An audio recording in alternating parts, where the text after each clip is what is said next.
Hi hello ನಮಸ್ತೆ ಎಲ್ಲರಿಗೂ ವಿಕ್ರಮ್ ರಾಜೀರ್ ಶೋಗೆ ಸ್ವಾಗತ ಸುಸ್ವಾಗತ. ಜೈ ಶ್ರೀರಾಮ್.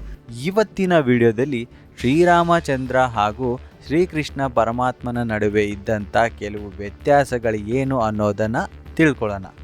ನಿಮಗೆ ಈ ವ್ಯತ್ಯಾಸಗಳಲ್ಲಿ ಯಾವ ವ್ಯತ್ಯಾಸ ಗೊತ್ತಿತ್ತು ಅಥವಾ ನಿಮಗೆ ಯಾವುದಾದ್ರು ಗೊತ್ತಿಲ್ಲ ಅಂತ ಅಂದರೆ ಈ ವ್ಯತ್ಯಾಸಗಳನ್ನು ತಿಳ್ಕೊಳ್ಳಿ ಅಂತ ಹೇಳ್ತಾ ವಿಡಿಯೋನ ಶುರು ಮಾಡೋಣ.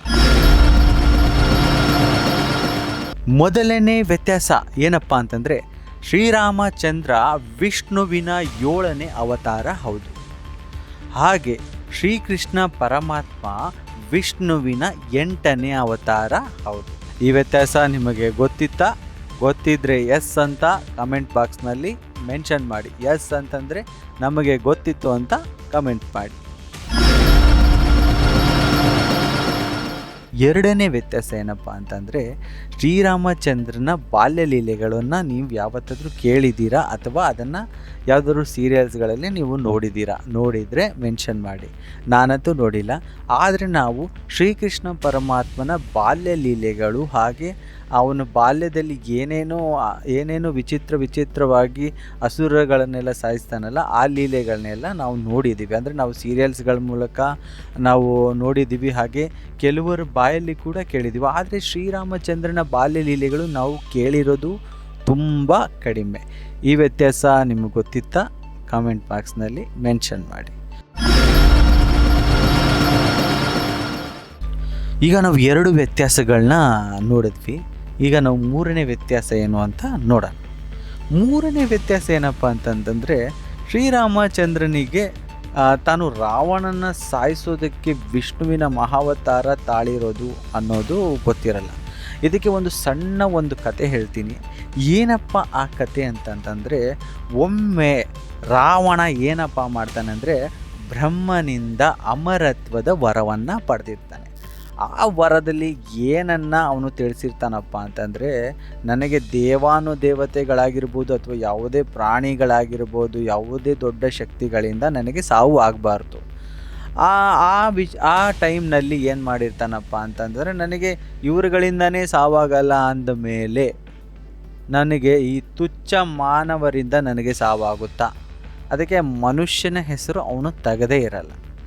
ಅದಕ್ಕೆ ವಿಷ್ಣು ಏನಪ್ಪ ಮಾಡ್ತಾರೆ ಅಂತಂದರೆ, ಶ್ರೀರಾಮಚಂದ್ರನ ಅವತಾರ ತಾಳಿ, ಅಂದರೆ ಮನುಷ್ಯನ ಅವತಾರ ತಾಳಿ, ಅಂದರೆ ತುಚ್ಛ ಅಂತ ಅವನು ಮೆನ್ಷನ್ ಮಾಡಿದ್ನಲ್ಲ, ತುಚ್ಛ ಮೀನಿಂಗ್ ಏನಪ್ಪ ಅಂತಂತಂದರೆ, ಇವಾಗ ಅವನು ರಾಜನ ಮಗ, ಯುವರಾಜ ಇದ್ದವನು ಕಾಡಿಗೆ ಹೋಗ್ತಾನೆ, ಸನ್ಯಾಸಿ ಆಗ್ತಾನೆ, ತುಚ್ಛ ಮಾನವರ ಥರನೇ ಬದುಕ್ತಾನೆ. ನಂತರ ಅದೇ ತುಚ್ಛ ಮಾನವ ರಾವಣನ ಸಂಹಾರ ಮಾಡ್ತಾನೆ. ಸೊ ಅವನ ಏನು ಇಚ್ಛೆ ಇತ್ತು ಆ ಇಚ್ಛೆ ಅಲ್ಲಿ ಈಡೇರುತ್ತೆ ಅಂತ ಹೇಳ್ಬೋದು. ಇನ್ನು ಕೃಷ್ಣನ ವಿಚಾರಕ್ಕೆ ಬಂದರೆ, ಕೃಷ್ಣನಿಗೆ ತಾನು ವಿಷ್ಣುವಿನ ಮಹಾವತಾರ ಹೌದು, ತಾನು ಬಂದಿರುವುದು ಇಲ್ಲಿ ಧರ್ಮ ಸಂರಕ್ಷಣೆಗೆ, ಧರ್ಮ ಸ್ಥಾಪನೆಗೆ ಅನ್ನೋದು ಕೂಡ ಗೊತ್ತಿರುತ್ತೆ. ಹಾಗೂ ಅದಕ್ಕೆ ತಕ್ಕಂತೆ ಆ ಕಾಲದಲ್ಲಿ ಅವನ ಲೀಲೆಗಳನ್ನು ತೋರಿಸುತ್ತಾ ಧರ್ಮದ ಪರವಾಗಿ ನಿಲ್ತಾನೆ. ಇವಾಗ ನಾವು 4ನೇ ವ್ಯತ್ಯಾಸ ಏನು ಅಂತ ತಿಳ್ಕೊಳ್ಳೋಣ. 4ನೇ ವ್ಯತ್ಯಾಸ ಏನಪ್ಪ ಅಂತಂದರೆ, ವಿಷ್ಣು ಶ್ರೀರಾಮಚಂದ್ರನ ಅವತಾರದಲ್ಲಿದ್ದಾಗ ಲಕ್ಷ್ಮೀದೇವಿ ಸೀತೆ ಆಗಿರ್ತಾರೆ ಅಲ್ವಾ? ವಿಷ್ಣು ಶ್ರೀರಾಮಚಂದ್ರನ ಅವತಾರದಲ್ಲಿದ್ದಾಗ ಲಕ್ಷ್ಮೀದೇವಿ ಸೀತೆ ಆಗಿರ್ತಾರೆ. ಆದರೆ ಅಲ್ಲಿ ಒಂದು ವ್ಯತ್ಯಾಸ ಏನಪ್ಪ ಅಂತಂತಂದರೆ, ಲಕ್ಷ್ಮೀದೇವಿಗೆ ಅಂದರೆ ಸೀತೆಗೆ ಎಲ್ಲ ವಿಚಾರಗಳು ಗೊತ್ತಿರುತ್ತೆ ಅಂತ ಹೇಳ್ತಾರೆ. ಇಲ್ಲ ಅಂದಿದ್ರೆ ಒಂದು ಸಲ ಆಂಜನೇಯ ಬರ್ತಾರಲ್ವಾ, ಸೀತಾಮಾತೆನ ಕರ್ಕೊಂಡು ಹೋಗಬೇಕು ಅಂತ, ಆವಾಗ ಹೋಗಿಬಿಡ್ಬೋದಿತ್ತಲ್ಲ. ಆ ಯುದ್ಧ ಎಲ್ಲ ಯಾಕೆ ಬೇಕಿತ್ತು ಅಲ್ವಾ? ಅಂದರೆ ಇಲ್ಲಿ ವಿಚಾರ ಏನಪ್ಪ ಬರ್ತಂದರೆ, ಸೀತೆಗೆ ಎಲ್ಲ ಗೊತ್ತಿತ್ತು, ರಾಮನಿಗೆ ಯಾವುದು ಕೂಡ ಗೊತ್ತಿರಲ್ಲ, ನೆನಪಿರಲ್ಲ ತಾನು ವಿಷ್ಣುವಿನ ಅವತಾರ ಅಂತ. ನಾನು 3ನೇ ಡಿಫ್ರೆನ್ಸ್ ಏನು ಹೇಳಿದ್ದೆ ಅದರಲ್ಲೂ ಕೂಡ ರಾಮನಿಗೆ ಗೊತ್ತಿರಲ್ಲ ಅಂತ ಹೇಳಿದ್ದೆ. ಇವಾಗ 4ನೇ ವ್ಯತ್ಯಾಸದಲ್ಲಿ ಸೀತಾಮಾತೆಗೆ ಎಲ್ಲ ಗೊತ್ತಿತ್ತು, ಆದರೆ ವಿಷ್ಣುವಿಗೆ ಅಂದರೆ ರಾಮನ ಅವತಾರದಲ್ಲಿದ್ದಂಥ ವಿಷ್ಣುವಿಗೆ ಗೊತ್ತಿರಲ್ಲ ಅಂತ ಅನ್ಬೋದು. ಇನ್ನು ಕೃಷ್ಣನ ವಿಚಾರಕ್ಕೆ ಬಂದರೆ, ಕೃಷ್ಣನಿಗೆ ಎಲ್ಲ ತಿಳಿದಿತ್ತು, ಆದರೆ ರಾಧೆಗೆ ಏನೂ ನೆನಪಿರಲ್ಲ. ನಾವು ಸೀರಿಯಲ್ಸ್ಗಳಲ್ಲಿ ನೋಡಿದ್ರೂ ಕೂಡ ರಾಧೆಗೆ ಒಂದಿಷ್ಟು ಕೂಡ ನೆನಪಿರಲ್ಲ. ತಾನು ಲಕ್ಷ್ಮೀದೇವಿ ಅವತಾರ ಅಂತ ಕೂಡ ರಾಧೆಗೆ ತಿಳಿದಿರಲ್ಲ. ಇದೊಂದು ಡಿಫ್ರೆನ್ಸ್ ಅಂತ ಹೇಳ್ಬೋದು. ಈಗ ನಾವು 5ನೇ ಡಿಫ್ರೆನ್ಸ್ ಏನಂತ ನೋಡೋಣ. 5ನೇ ಡಿಫ್ರೆನ್ಸ್ ಏನಪ್ಪ ಅಂತಂದರೆ, ನಾವು ಶ್ರೀರಾಮಚಂದ್ರನ ಮರ್ಯಾದಾ ಪುರುಷೋತ್ತಮ ಅಂತ ಕರಿತೀವಿ.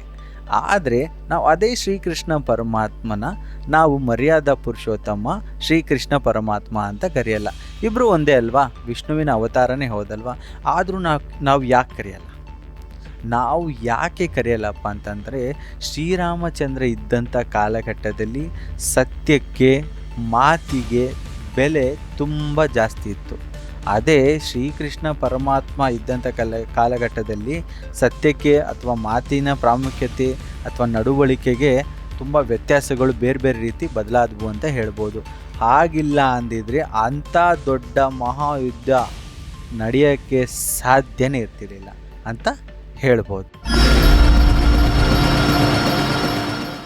ಇವಾಗ ನಾವು 6ನೇ ಡಿಫ್ರೆನ್ಸ್ ಏನು ಅಂತ ನೋಡೋಣ. 6ನೇ ಡಿಫ್ರೆನ್ಸು ಏನಪ್ಪ ಅಂತಂದರೆ, ಇದು ಒಂದು ಸಾಮ್ಯತೆ ಕೊಡುತ್ತೆ. 6ನೇ ಡಿಫ್ರೆನ್ಸ್ ಏನಂತಂದರೆ, ಇವಾಗ ನಾವು ಶ್ರೀರಾಮಚಂದ್ರನ ತಮ್ಮ ಯಾರು? ಲಕ್ಷ್ಮಣ. ಶ್ರೀಕೃಷ್ಣ ಪರಮಾತ್ಮನ ಅಣ್ಣ ಯಾರು? ಬಲರಾಮ. ಇವರಿಬ್ಬರು ಯಾರು ಅಂತ ಗೊತ್ತಾ ನಿಮಗೆ? ಇವರಿಬ್ಬರು ಒಬ್ಬರೇ. ಇವರಿಬ್ಬರು ಯಾರಪ್ಪ ಅಂತಂತಂದರೆ ಆದಿಶೇಷ ಅಂತ. ಆದಿಶೇಷ ಬಂದು ಸರ್ಪಗಳ ರಾಜ ಅಂತ ಹೇಳ್ಬೋದು. ಆದರೆ ಇಲ್ಲಿ ಆದಿಶೇಷ ಹೇಗೆ ಹುಟ್ಕೊಂಡ್ರು ಅನ್ನೋದಕ್ಕೆ ಒಂದು ಸಣ್ಣ ಕತೆ ಹೇಳ್ತೀನಿ. ಮಹಾದೇವ ಬಂದು ಭೂಮಿಯ ನಾಶ ಮಾಡದ ಮೇಲೆ ಕೊನೆಗೆ ಇಂತಿಷ್ಟು ಅಂತ ಉಳಿಯುತ್ತಲ್ಲ, ಅದನ್ನು ಶೇಷ ಅಂತ ಹೇಳ್ತಾರೆ. ಆ ಆದಿಶೇಷನೇ ಇಲ್ಲಿ ಲಕ್ಷ್ಮಣ ಆಗಿದ್ದು, ಇಲ್ಲಿ ಬಲರಾಮ ಕೂಡ ಆಗಿದ್ದು ಅಂತ ಹೇಳ್ಬೋದು. ಇವಾಗ ನಾವು 7ನೇ ಡಿಫ್ರೆನ್ಸ್ ಏನು ಅಂತ ನೋಡೋಣ.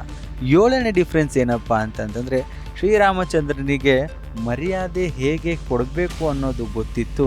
ಅದೇ ಶ್ರೀಕೃಷ್ಣನಿಗೆ ಮರ್ಯಾದೆ ಅಂದರೆ ಗೌರವನ ಹೇಗೆ ತಗೋಬೇಕು ಅಂತ ಗೊತ್ತಿತ್ತು. ಅಂದರೆ ಶ್ರೀರಾಮಚಂದ್ರನಿಗೆ ಗೌರವ ಹೇಗೆ ಕೊಡಬೇಕು ಅನ್ನೋದು ಗೊತ್ತಿತ್ತು. ಶ್ರೀಕೃಷ್ಣನಿಗೆ ಗೌರವ ಹೇಗೆ ಪಡೆದುಕೊಳ್ಬೇಕಿತ್ತು ಅನ್ನೋದು ಗೊತ್ತಿತ್ತು. ಇವಾಗ ನಾವು ಕೊನೆಯ ವ್ಯತ್ಯಾಸನ ನೋಡೋಣ. ಕೊನೆಯ ವ್ಯತ್ಯಾಸ ಏನಪ್ಪ ಅಂತಂದರೆ, ಶ್ರೀರಾಮಚಂದ್ರ ಹುಡ್ಕೊಂಡು ಹೋಗಿ ಅಸುರರನ್ನು ಸಾಯಿಸ್ತಿದ್ದ. ಅಂದರೆ ಶ್ರೀರಾಮಚಂದ್ರನ ಪಯಣದಲ್ಲಿ ಯಾವ್ಯಾವ ಅಸುರರು ಬಂದರೂ ಅವ್ರನ್ನ ಹುಡ್ಕೊಂಡು ಹೋಗಿ ಸಾಯಿಸ್ತಿದ್ದ. ಅದೇ ಶ್ರೀಕೃಷ್ಣ ಪರಮಾತ್ಮನ ಕಾಲಘಟ್ಟದಲ್ಲಿ ಏನಾಗಿತ್ತು ಅಂತಂದರೆ, ಕೃಷ್ಣನನ್ನೇ ಕೊಲ್ಲಲು ಬರ್ತಿದ್ರು, ಹಾಗೆ ಕೊನೆಗೆ ಅವರೇ ಕೊಲ್ಲಲ್ಪಡ್ತಿದ್ರು. ಸೊ ಈ ವ್ಯತ್ಯಾಸ ನಿಮಗೆ ಗೊತ್ತಿತ್ತಾ? ಕಮೆಂಟ್ ಬಾಕ್ಸ್ನಲ್ಲಿ ಮೆನ್ಷನ್ ಮಾಡಿ. ಸೊ ಇದೇ ಥರದ ಮುಂದಿನ ವಿಡಿಯೋಗಳಿಗಾಗಿ ಚಾನಲ್ನ ಸಬ್ಸ್ಕ್ರೈಬ್ ಮಾಡಿ, ಲೈಕ್ ಮಾಡಿ, ಶೇರ್ ಮಾಡಿ ಅಂತ ಹೇಳ್ತಾ ಇವತ್ತಿನ ವಿಡಿಯೋನ ಮುಗಿಸ್ತಾ ಇದ್ದೀನಿ. ಜೈ ಶ್ರೀರಾಮ್.